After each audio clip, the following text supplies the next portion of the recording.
All right, everyone. Good afternoon. Welcome back to English class. We're going to be thinking a little bit about Shakespeare and Macbeth and some deeper ideas. But I also want you to look at today's assignment as being kind of a Halloween assignment. So if you've already looked at the slide deck templates and what I'm asking you to read, I really want you to see this as kind of a Halloween themed assignment. It is due 1 week from today, so you can ideally be working on this as we go into Halloween and kind of having fun with that. I want to really explain the purpose of these project assignments and the purpose of the assignments from last week that they're based on. So last week I asked you to read Act 4. Last Tuesday you were assigned Act 4, Scene 1 with the witch's cauldron, the apparitions, and the riddles. So today we're going to be looking more closely at those particular scenes. We're going to look at very small passages. That means just a portion of it. We're not going to look at the whole scene. We're just going to look at one little portion of it. Wow, look at my hands are glowing. So we're working both on our spoken English skills by reading these aloud, but we're also working on our analytical critical thinking skills by focusing on close readings of very small sections, passages, and then trying to relate them to the larger play and the overall stories of the play. So that's kind of our goals. Last week was just to get the story, to look it over. Today and next class, we're going to focus on very specific passages, very specific portions of the play, to read them aloud and to kind of think about and analyze them. So that's the goal with today's class. I want to, before I go into today's thing, I want to draw attention to the classroom. Again, it is set as a project assignment. If you go to the stream, it is at the top of the stream as a project assignment. If you click on the classwork tab, I want you to see a new heading, a new section that I've placed, student support. I've placed your weekly planner in here. If you click on the weekly planner, it lets you know what's happening ahead of time. And if you were to click on these links, they will give you learning objectives, Common Core standards. If you click on the audio slides, it will take you to this particular assignment so somebody else can look at it. So that's under the planner.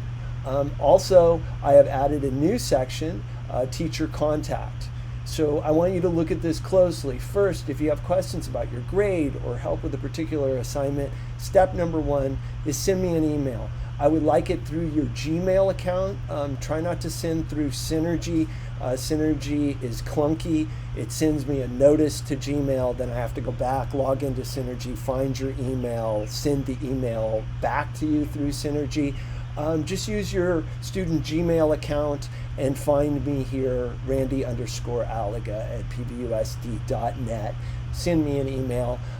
If you would like to meet with me in a video conference during my office hours, or if your parent or somebody else wishes to meet with me for a video conference, follow this link.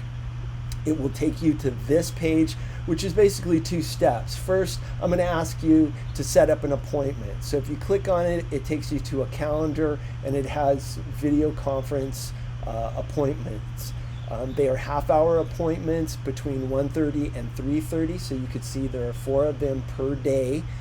If it's missing, that's because somebody else has taken that slot. If you click on one of these slots, it gives you that information, and you can put in here a description of why you want to meet with me. I also have on the teacher conference page a Google form, and this is again just asking what is your email so I can contact you back. Who is going to be meeting with me? Is this a student? Give me your name. If it's a parent, let me know. Let me know which date you made the appointment for, so I kind of know who you are and what you want to be talking about, so that when I look at the appointment, I know who I'm going to be speaking with and what we're going to be talking about. If you just look at this and go, I just need to ask a question, again, send me an email. And if you want to set up a conference with me, you can send me an email, tell me you want to set up a conference, and then I can set that all up for you and send you the information. So this is always at the top, so you know that it's here. And I'm pretty sure if you click on this link, if you're logged into your account, it'll automatically take you to the Gmail, so you can send me an email. So please use that resource if you need it. I want you guys to be engaged in this class and be successful, and reaching out and asking me for help at this point, 1 quarter in, make contact with me, ask me for help, and I will be more than happy to set up a time to go over everything with you. So with all that said, I'm going to jump into today's assignment and what we're doing. It is another audio slide assignment. You have this that is posted there. Again, you have a template, so you don't need to create a Google slide. You don't need to make a copy of this. You don't need to find pictures or any of that stuff. All you need to do is to use this template, record, and insert your audio. So understand that's the only task here. I'm not asking you to make Google slides, just to read and record, insert it into the slide, and publish it. And you have this document. Your document looks like this, and you should be familiar with it by now as a project. It is based on last week's. It is based on these two, which were our reading assignments last time. So if you look at them, it takes you to the full scene, along with the link, and all the information you need is right there if you don't remember. And it has 2 very specific prompts. Explain the ingredients of the cauldron, and then explain the riddles that are delivered by the apparitions. So I need you to know those 2 things going into today's project slides. And if you're not sure what they are, just, look at them. I've also included a link here to last class's screen recording. And that way you can review. It has a review at the beginning of class of these 2. So you have all kinds of ways to understand it, and then to give a 50-word little written response. When I say explain, I'm not asking for the right answer here, you guys. I'm asking you to think about this thing and to come up with your own words. That's the skill, to look at it, think about it, and then communicate it through your own written words. And that's for both of these. Explain the riddles. This isn't a right or wrong. I want you to try to explain what are these things in your own words. And there's a bunch of ways to check it out and to think about it, okay? Your slides are down here. They are 3 slides, bubbling cauldron, and as usual, there's the passage, and I have an audio that I created, so if you're not sure how to say it, listen to my audio, go back to the performances. There are a number of different ways to listen to this so that you can hear the words, look at the words, and then you're going to be speaking the words yourself. So both the bubbling cauldron, the second one is I conjure you. It's a shorter one. So I want you to see that. And with today's assignment, I've also included a complete example that I created. So I want you looking at this and checking out the format of what this is. And I'll go over this a little bit more in a second. And then you have a final slide that's in here that is going to ask you to explain the 3 riddles. So notice that at the top here, explain the riddles. Know that in your slide deck, you're also going to be explaining these 3 riddles. I've recorded an explanation, so you can read it. You can watch the lecture from last class. You can go to this slide and listen to my slide, but you need to record your own voice trying to explain them. This is not a test to see whether you get it right or not. It's me kind of forcing you to think about these things so that you can better understand them. Notice that down here, again, I have the tutorials, and when the time comes, if you follow this will take you to the page to do attendance at the end of class today. So they're all here. Examples, my example, I have audio linked here. I have the original links on this to the original assignment. So what are we doing here? And so I want to go over these a little more closely so you know kind of what I want you thinking about. And I want to show you a little bit of what makes these slides different and how I'm kind of upping the ante a little bit about what we're doing. Okay, so I'm going to spend a few minutes doing this. First, by going over these writing prompts. So if you're with me right now, you can be listening to it. You can be writing this in as I do it, so you're thinking about it. Okay, so if we look at the Witch's Brew, and if you don't remember this section is the bubbling cauldron, and which is what you're going to be reading. And again, what are the ingredients? What do I want you to think about when I say explain the ingredients? Well, I want you to notice that it's like mainly dead animals or pieces of dead animals and people, pieces of people. But these are organic materials that are being placed in here. Remember, I asked you to think about alchemy, witchcraft. So alchemists were using things like stones and minerals and metals, inorganic material that was never alive. So I want to take iron and I want to take, dirt, and I want to combine them to make gold. This is not creating life. This is not using organic material. Everything in that list is an organic material. Everything in that list was probably taken from something that was dead. And this association of death with the witches, death with their imagery, death with all of this, with the ingredients, is another one of those thematic elements that Shakespeare was riffing on. So please pay close attention to it. There was a list given to you where you could see exactly a snake, owl, dog tongue, those sorts of things. Okay, so that's the first one to think about. The second one is explain the riddles. And this is one of your slides. So I want you to notice that it is this slide that you have to explain the riddles. So we'll understand that what I'm going to be asking you to do is give me a written response on the document, and then you're going to read that response to make a recording for this slide. So you need to be able to somehow explain them and write it well enough so that you can speak this. And I know you can do it if you really think about it and go over it. So what are the apparitions, and what are the riddles?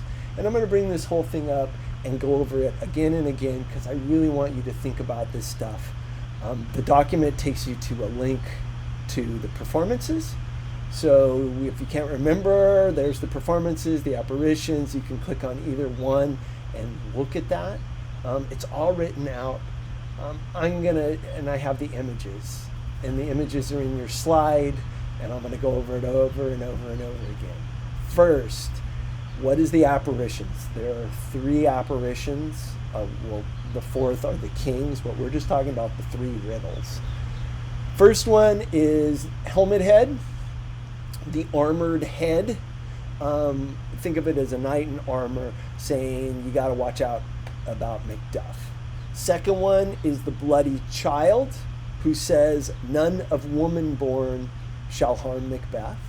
And the third one is a young king, a boy with a crown, holding a tree, saying, you will never vanquished be until great Birnam Wood to high Dunsinane Hill shall come against him. Meaning that you will not be vanquished as king. You will remain king until Birnam Wood, Great Birnam Wood is the name of the forest, to high Dunsinane Hill. So the castle sits on top of a hill. The castle is called Dunsinane. So when the forest that is down below walks up the hill to the castle, until that happens, he's going to be king. So these are riddles. Why are all 3 of them riddles? Well, first of all, you're going to go, oh, beware Macduff. That's not a riddle. Well, it is, because it says down here that none of woman born shall harm Macbeth. So why should I be worried about Macduff? How can somebody not be born of a woman? So that's a riddle. That is a riddle, like none of woman born, so everybody's born of a woman, but I'm supposed to beware of him. Why should I beware of him? And then it says that until trees walk up the hill, you will be king. Again, trees can't walk up the hill. So these riddles are implying that, first of all, I don't have to be worried about Macduff because I can kill him because he was born of a woman, obviously, and trees can't walk, so I'm going to live to be an old man, and I'm going to be a king until that happens. So these are your three riddles. Those are the apparitions and the explanation of those riddles. I do not include the vision of Banquo that he demands, because that's not a riddle. That's like Banquo's descendants are going to be kings. There's no riddle there. The riddle involves, why should I beware of him if I'm not supposed to be worried about people born of women, and how can the trees walk up the hill? So these are the ideas here in these passages. So think about those images here. The dead animals that are our ingredients in order to perform an alchemism, and the riddles of these images. Okay, so your passages, which are listed here, and I want to just show them to you very briefly. Let me put my face right there next to it. The first one is this classic witches around the cauldron chanting. And I've only taken a small portion of it, so I'm not asking you to read the whole thing, but I'm asking you to read probably the most famous part of it. And I want you to notice that in your slide, check this out. Let me make my face smaller here. Okay, so I put a couple of things in these slides because I really want you to play around with this a little bit. First, you'll notice in the upper left-hand corner of this slide and the second slide, there is an audio that has been inserted. This audio is inserted to play automatically and to be hidden. So I want you to notice that your slide will have this audio. Let me turn off my earbuds and see if I can get you guys to hear this. So in the bubbling cauldron, I have inserted a bubbling cauldron sound. Okay, so that plays in the background. And then for this one, How Now You Secret Black and Midnight Hags, I have... Okay, so I've placed a cackling witch sound effect in the background. So you can hear this. When you save this, publish it to the web, this is what it sounds like. Double toil and trouble, fire burn and cauldron bubble, fillet of the finny snake in the cauldron boiling. So notice the bubbling will continue to play. Your audio will play over the top of it. I want you to play around with this. Notice that in your slides, this is for those of you who have been playing around with this, if you click on this icon and go to Format Options, Audio Playback, you get these, how do I control this? It's automatic. You also have a volume control. So you can bring that volume down or up, and you can mix your two audios that way. That's a little more advanced, but for some of you who are there, you might think about mixing these two. I've also had it so that it hides the icon. That way, when this is played as an online link, the audio plays in the background automatically. So you're welcome to play around with that, including this one, which is the witch's scream. That plays in the background while the audio of you reading is being played. Okay, so those are a little technical part of these. This is your background, so you can't affect this. All you need to do is record your audio, insert it into this, make sure you select it to play automatically, and then publish it to the web. Again, if you haven't done it, you publish it to the web right here. It gives you this. You have to copy it and then paste that into today's document right here. Link your online presentation here. This last slide, close this. This last slide here explaining the three riddles, I want to stress this. I'm going to be very generous. Don't worry about getting it wrong or doing something, silly or stupid, and I'm not going to give you points or I'm going to be critical. No, no, no, no. This is your first step towards starting to create your own audio, your own spoken analysis. And we're going to continue to work on this as we move through the year. So this is just your first kind of chance. I had asked you on a past slide to explain Macbeth's reaction to the ghost, and some of you did an excellent job. This is the next one. Can you explain these 3 riddles or what it means? This is not a test to see whether you understand the riddles. It is an activity to help you better understand them, okay? Let me pause. Does anybody have questions about today's assignment? Anybody have questions about any of the assignments that I have posted up here and what's going on? I'll just wait a moment. I turned some of missing assignments and they haven't graded yet. Say that one more time. I'm sorry. I already turned in some missing assignments, but they haven't been graded yet. Oh, okay, yes. I think everybody hopefully was able to hear that about assignments that have been turned in and haven't been graded. I left your quarter grade through the weekend. I've just started to now start reading and turning back papers again. So I haven't quite gotten to period 5, but this week I will be updating your grades. So if you've turned in grades since my deadline last Friday, I am now going to start updating the grades again. So please, yes, I will go back and look at them. I will accept any assignment related to Macbeth, and I will go back and make sure that you get credit for those. I'm just giving a little time so everybody has a chance to know what their quarter grade was. If you're concerned that I may have overlooked yours, please feel free to send me an email and bug me about it, because you deserve to have your paper read, and I'll try to get to it, okay? But that's a good question. Thank you so much. You're welcome. Does anybody have questions about these Shakespeare assignments? And I'm going to keep encouraging you to watch the performances. I do not intend for you to read all this and get it. I really want you to watch the performances, look at the words, be thinking about a lot of this. If you're already starting to get some of it, if you already have read some of it aloud and you feel like you could almost recite some Shakespeare to somebody, that's part of our goal. But you're also trying to develop these advanced English language skills where you can attack this difficult language and then come up with your own words to try to explain it. So that's the importance of translations. That's the importance of doing some sort of written explanation of things. That's the skill. It's not whether you're correct about it or not. It's just how well can you understand difficult text and then turn it into your own words. So really, don't put a lot of pressure on yourself if you go, oh, I'm confused and I don't get it. I'm going to be generous with points if you're turning things in, okay?